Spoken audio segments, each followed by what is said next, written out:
Hello everyone. मैं हूं Kunal and welcome back to my YouTube channel all about taxes.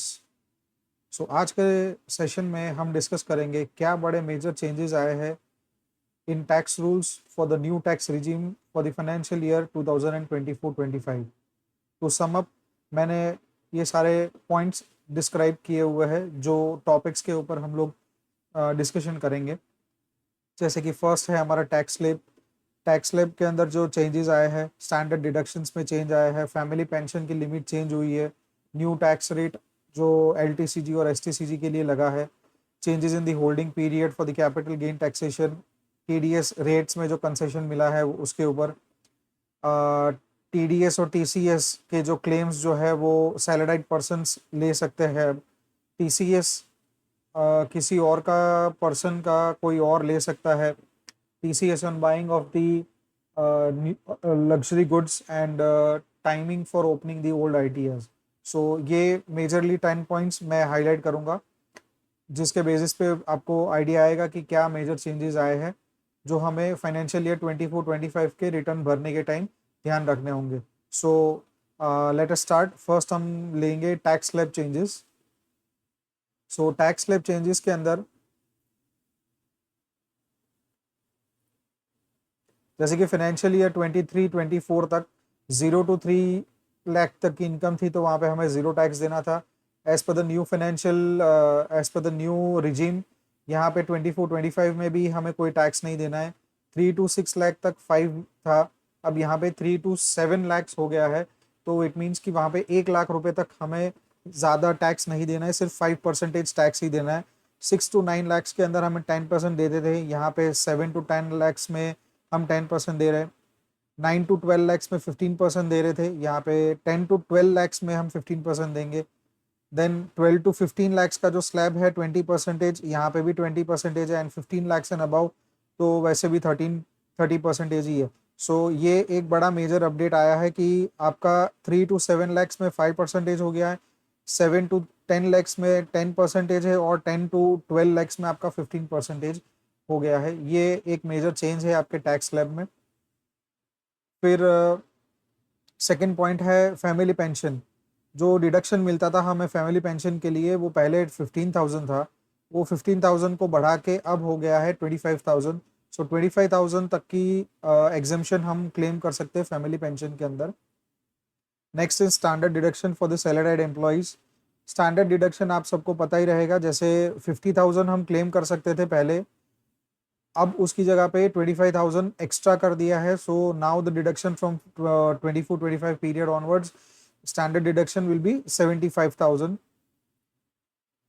ये सबसे बड़ा मेजर चेंज है जो इफेक्ट आया है 23 जुलाई 2024 से एलटीसीजी और एसटीसीजी के अंदर। शॉर्ट टर्म कैपिटल गेन जो इक्विटी और इक्विटी ओरिएंटेड म्यूचुअल फंड्स में थे, वो पहले 15% में टैक्स होता था, उसकी जगह पे अब होगा ये 20% में। शॉर्ट टर्म कैपिटल गेन जो बाकी एसेट्स के लिए है, बाकी एसेट्स के लिए मतलब जैसे कि हाउस हो गया, गोल्ड हो गया, एक्सेट्रा एक्सेट्रा, तो वो सारी चीज़ें हमारी नॉर्मल टैक्स स्लैब के ऊपर ही एप्लीकेबल रहेगी, उसी के बेसिस पे ही हमारी इन टैक्सेशन कैलकुलेशन होगा। Long term capital gain for any of the assets, including financial and non financial, will be taxed at 12.5%। Indexation benefit जो है, वो इंडेक्सेशन बेनिफिट पार्शली विड्रॉ कर दिया हुआ है लॉन्ग टर्म कैपिटल गेन से। यहाँ पे ये चीज़ सिचुएशन आती है कि अगर कोई इंडिविजुअल ने घर बेचा है ऑन और बिफोर 22 जुलाई 2024, उसके पास दो ऑप्शंस रहेंगे टैक्स का कैलकुलेशन करने के लिए। एक तो रहेगा आपका LTCG with indexation at normal regular जो पहले रेट हुआ करता था 20%, and LTCG with no indexation effect at 12.5% flat. But mind well, 23 जुलाई के बाद अगर आपने कोई भी हाउस परचेज किया है और वो आप जब भी सेल करेंगे और उस केस में एलटीसीजी हुआ, तो वहाँ पे फ्लैट 12.5% ही आपको टैक्स देना रहेगा, एंड वहाँ पे आपको कोई भी इंडेक्सेशन बेनिफिट नहीं मिलेगा। Further, the choice of taxation method for LTCG in those in case of house bought before 23rd of July is allowed only to resident individuals, HUFs. Non-resident taxpayers and other categories of taxpayers will not be eligible to choose and will have to pay 12.5% without indexation only. Right. सो ये एक बड़ा major change है long term capital gain और short term capital gain के अंदर। Next is holding period of the capital assets में भी change हुआ है। अब सिर्फ दो होल्डिंग पीरियड रहेंगे for all the listed securities. The gain will be based on 12 months holding period. अगर आपके पास कोई भी लिस्टेड सिक्योरिटीज है जो आप 12 मंथ से ज्यादा के लिए होल्ड करता है, इन दैट केस वो आपका लॉन्ग टर्म क्लासीफाई होगा। And for the non listed securities, non listed securities मतलब आपका घर हो गया, आपका गोल्ड हो गया, बाकी कोई चीज हो गई, तो वो सब चीजों के लिए 24 months will be the holding period in case of the capital gain, right. Next है rationalisation in the TDS rates with effect from 1/10/2024 and 1/4/2025। TDS के रेट्स में भी कंसेशंस दिए हुए जो कोई कोई एप्लीकेबल होते हैं 1 अक्टूबर से एंड कोई एप्लीकेबल होगा 1 अप्रैल 2025। जैसे 194D इंश्योरेंस के ऊपर जो कमीशन रहता है उसका रिवाइज रेट हो गया है 2%, but this will be applicable from 1 April 2025। 194DA payment in respect of insurance policies, उस पे 2% हो गया है with effect from 1/10/2024। 194G commissions etcetera on sale of lottery tickets, उस पर भी 2% हो गया है with effect from 1 October 2024।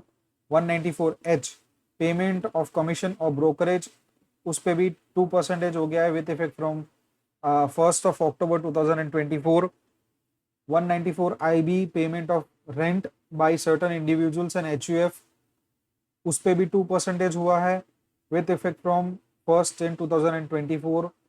194M payment of certain sums to individual और HUF, उस पे भी 2% हुआ है with effect from 1/10/2024। And 194O payment of certain sums by e-commerce operators to e-commerce participants, उस पे भी चेंज हुआ है, वो अब हो गया है 0.1% with effect from 1/10/2024।